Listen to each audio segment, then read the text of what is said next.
Hello everyone, and this is my review for Monday Night Raw on August the 24th, 2015, and this is the night after SummerSlam, and what can I say? I'll say this at the beginning of how I felt about Raw. You had a good opening. Like, that first hour was actually really good. Relatively good. And you had a good end. But that middle of the show was so awful that it kind of counteracted them and actually made the show bad to begin with. But let's go off at the beginning where I said some good stuff happened. The beginning promo, obviously, with Paul Heyman about the match with The Undertaker from the night before with him and Brock Lesnar was, of course, a really good promo. I liked how he built into the aspect that, Undertaker tapped out, everything in that aspect, everything there. Of course, him going for the low blow at the end. And then, of course, issuing the challenge for it to be for Brock Lesnar Undertaker tonight, not later on. I like how he even threw it out there. It's like, we're not issuing a challenge for WrestleMania, Survivor Series, or this or that. They wanted it tonight, which brought out Bo Dallas. And first thoughts of mine, even with knowing, WWE story, everything being storyline based and everything, is like, Bo, don't do it. Don't do it, Bo. You don't want to do this.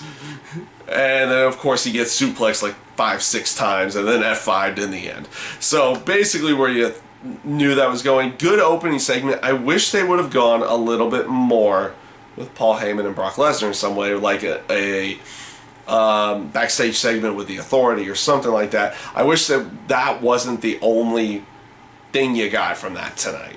But obviously, they're throwing it out there that Undertaker, Brock Lesnar are going to have a third match somewhere down the road. We'll see where this ends out happening, or if it does end out happening, because with the reports after what happened last night, with Undertaker potentially passing out, collapsing before he got behind the curtain, makes me want to think that, maybe maybe they shouldn't do this match just for the sake of Undertaker's health, because you know how far he'll go for this match to make it good. And, like, how much more does he really need to give in that sense? I mean, they could do the match. There's a piece of me that's I would probably thoroughly enjoy the match. Piece of me wants to say, don't do it, just for the sake of Mark Calloway's health in that sense. So we'll see if they go anywhere with that, or where they decide to go with everything down the road here. Up next was the New Day going up against the Lucha Dragons. Pretty basic match. I liked the primetime players being out there on commentary, but that wasn't the full aspect of it.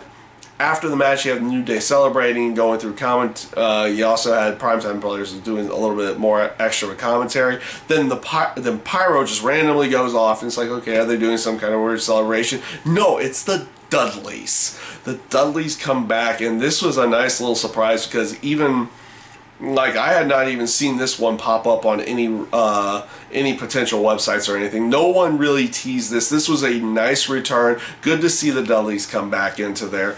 Good, just a nice little surprise in every sense there. I thought they did a really good job keeping this one from people, and then throwing it out there on this night was a good way of going. I did thoroughly enjoy this segment.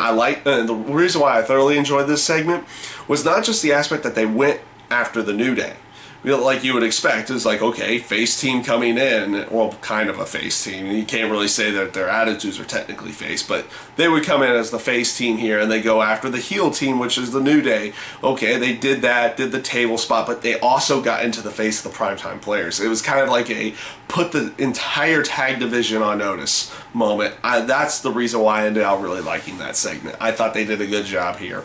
Up next, and I don't know why I missed this, and I'm going to point this out now, and I'm sure people will point it out in my SummerSlam review. I missed the Roman Reigns, Dean Ambrose, and Bray Wyatt and Luke Harper match. And at the pay-per-view, it was a really good match. Thoroughly enjoyed the match. I liked how they went about it. Good to see that they decided, because they're obviously still going somewhere with this. So good to see that they have at least Roman Reigns and Dean Ambrose kind of pull one out here and, you know, have them pull the victory out in that case for the SummerSlam match. So that is my review on their SummerSlam match. Kind of, you know, they did a really good job here. It was good to see that they decided to have those two go over in this case. Now on to the Raw segment.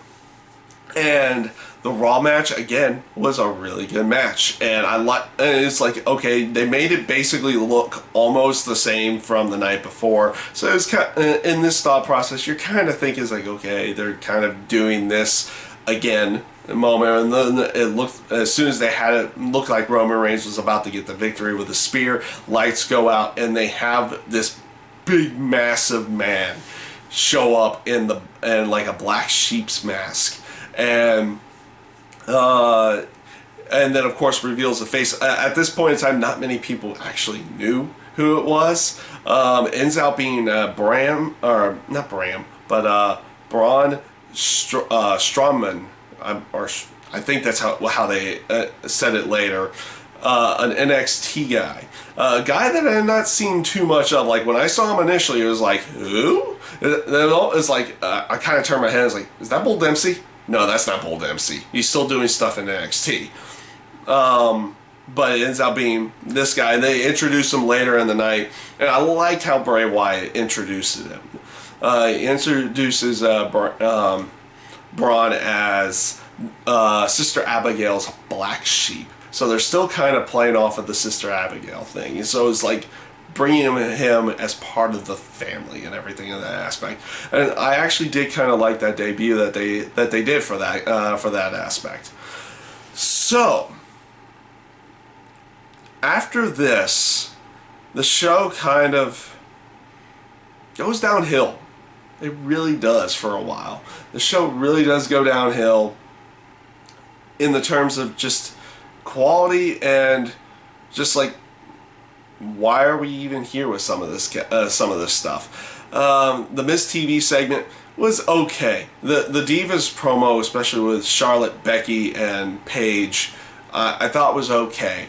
The match that they put on with the Bellas and Alicia Fox tonight was bad. It was a bad match. They were kind of mistiming everything tonight. Obviously, they got the fans doing their thing, and honestly, the fans tonight do not deserve the "We Are Awesome" chants.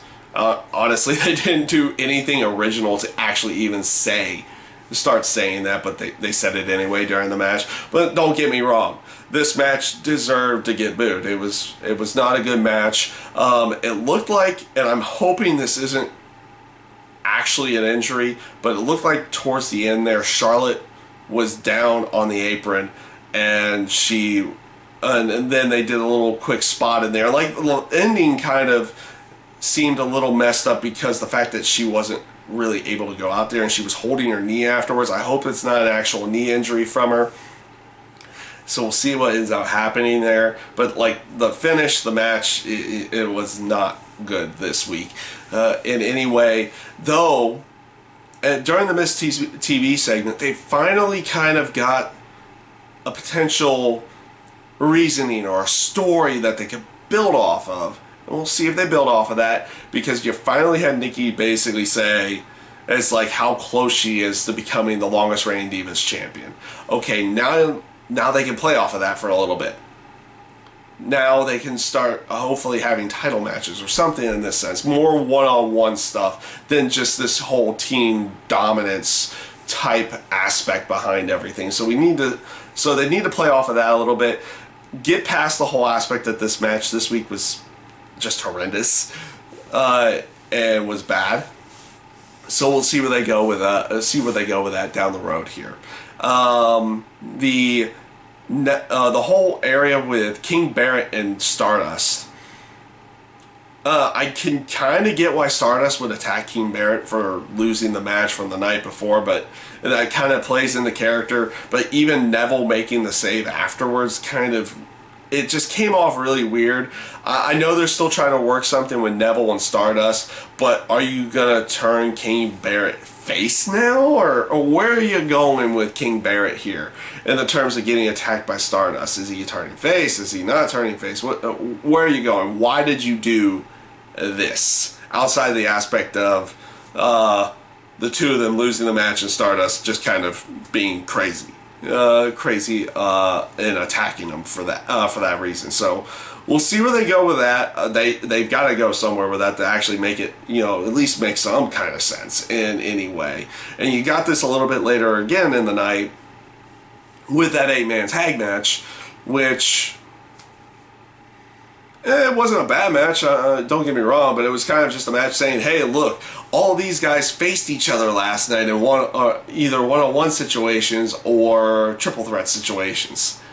Have fun. No real story building here outside of the what is it, 20,000th time or however many times, I don't know what the actual count is, of Big Show potentially turning face or heel because he got attacked by Kevin Owens and Rusev after the match, so making it kind of feel that they could potentially turn him face again or something in that aspect. Where are they going to go with that? And then, of course, afterwards, all the faces get in there and attack the Big Show again. Like, okay, that's a good way of making your guys look like good faces. Just have them attack the guy who just got attacked by his teammates. Yeah, that works. No. This was a nothing spot. It was a little bit of a cool spot of setting up the RKO off of the Gorilla Press with Cesaro and Ryback. That was a good spot, but like in the grand scheme of everything, this was nothing. It really delivered nothing at all other than a cool spot. And that's all that was. So up next was, and I hate to say this because Ric Flair was part of the segment, and I don't like saying Ric Flair segments were bad, but the Jon Stewart, Ric Flair, John Cena segment was bad. Because I didn't like the aspect of them using a celebrity to, using a celebrity to end their quote-unquote one of their biggest title matches ever, and they hyped it up as this crazy big thing, and then a celebrity is the deciding factor in the match. And you have Jon Stewart coming out there to explain why he did. It's like, oh, he only wanted to do it to protect Ric Flair's record. And then you have Ric Flair coming out there saying, it's like, really? That's all you did it for? And that's basically what he was saying there. And of course you had Cena going out there. It's like, what were you thinking and everything like that. And you had Stewart going, kind of backtracking throughout the whole thing, trying to make it like a comedy type area, eventually getting himself AA'd for what happened from the night before. It's like, this segment just, they can throw that one out. They can just throw that one out. That was not good. Probably their worst use of Jon Stewart yet, since they've been in there. I did not like this segment in any way. Yeah, it was bad. I did not like this one. And I can't give, I don't know if I've given a good enough reason why I don't like it, but I just, like watching it, it's like, this is almost cringeworthy. This is almost one of those cringeworthy moments. Yeah, this is a cringeworthy moment. So, this leads into the main aspect of the show, or the final portion of the show, which is kind of where I say, hey, you got at least a good ending to the show as well, and then you had that good beginning as well. And that was the Seth Rollins revealing of the bronze statue and everything, and they kind of they had shown something of it beforehand on there, which made you know, in all good celebration aspects, this is going to get interrupted somehow. And it was like, okay, they kicked John Cena out of the arena for potentially threatening of stopping the celebration. So where are they going to go with this? You had a couple good segments, like I said throughout the show, with Seth Rollins talking to Triple H and Stephanie, kind of sneaking in there, almost wanting to see what it looked like, and everyone had kind of already seen it in there before they recovered everything. So again, leads you to believe that something's going to happen with the statue or whatever they're going to do at the end of the show. You had the segments after the Jon Stewart Cena segment saying, oh, he wants to talk with Seth Rollins now, so okay, assuming he's going to interrupt, but then the Authority kicks him out, so now where are they going to go? Who's going to interrupt? The promo that they delivered was a good promo, and actually before the promo, them having the fans and everybody sing happy birthday to Vince, usually they save that for after the show goes off the air. They don't usually do that when the show's still on the air. So, interesting that they would decide to do it here instead of waiting till after the show, like they typically do. But, I mean, happy birthday. But in all senses, it is happy birthday to Vince. Vince has given plenty of people, even if you don't like the current product as it is, what he's given in the past has been a lot of enjoyment and a lot of everything. So again, happy birthday to Vince in that sense. You've given great shows in the past.